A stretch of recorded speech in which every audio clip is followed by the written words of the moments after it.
Good day, I'm Mbali Sibanyoni. Harmony Gold says 8 of its miners who were trapped underground following a fire at the company's Doornkop operation have died. Initially, 17 employees were stuck, but specialized rescue teams managed to bring 9 of them back up to the surface yesterday.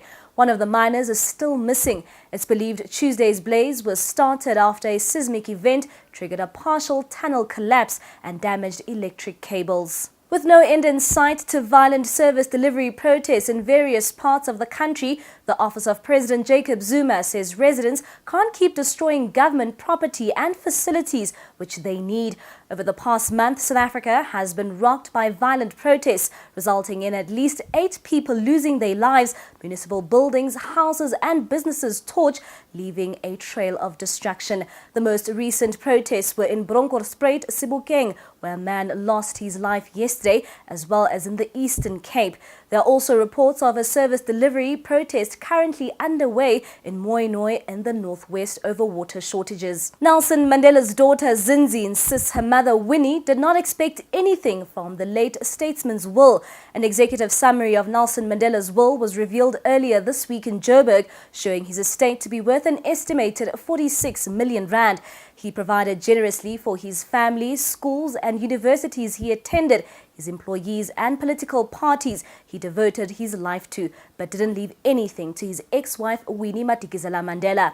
Zinzi Mandela posted a message on Twitter yesterday afternoon saying questions about why Winnie Madikizela Mandela wasn't included in the will is mischievous and sensationalist. Zinzi says Winnie did not attend the reading of the will because she didn't regard herself as a beneficiary and didn't expect to be looked after following Mandela's passing because she wasn't during his lifetime. And today is the United Nations International Day of Zero Tolerance to Female Genitalian Mutilation. The UN says as many as 140 million women have been forced to undergo the painful procedure for religious and cultural reasons.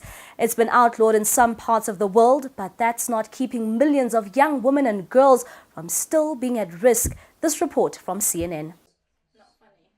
Isato Kramar and Renata Barode grew up together in Gambia and moved to Britain in their early teens. Now they take care of each other's kids, live in the same London neighborhood, and keep each other's secrets, including this memory from their childhood in Gambia. They told me I was going to a hotel, I was going to have a fun day in the swimming pool. I've never been in the swimming pool at that age or anything. We just ended up in this grotty house that and and there was loads of other kids there, and you could hear the screams. That's really wrong. No child should ever have to go through that. It was done against our own will, and I kind of feel that's like a child abuse. You know, you don't feel complete because there's something there that's missing that should have been there and that should have never been taken away. Like, there's no way anyone's doing that to my daughter, and if they do, I'll make sure they go to prison for it. A painful tradition that for these 2 women ends with them. Atika Schubert, CNN, London. Sheldon Marias has the business news. Thanks, Mbali. SAA Chief Executive Monwabisi Kalawe is gunning to make the airline profitable and knows this will be one of his leading targets. Kalawe has been speaking about his first 100 days in office. He says the SAA board is firm in its view that the airline has to make money and not merely serve as a cog in the tourism cycle by delivering tourists. And a Reuters poll has rated the South African rand and the Turkish lira as the most vulnerable currencies in the event of another emerging market sell-off. The rand has decreased 6% this year, while the lira has dropped by 5%. Read more on this story on the business section on EWN.co.za. For the latest news, views and video reports, you can log on to EWN.co.za. You can also follow us on Twitter and Facebook.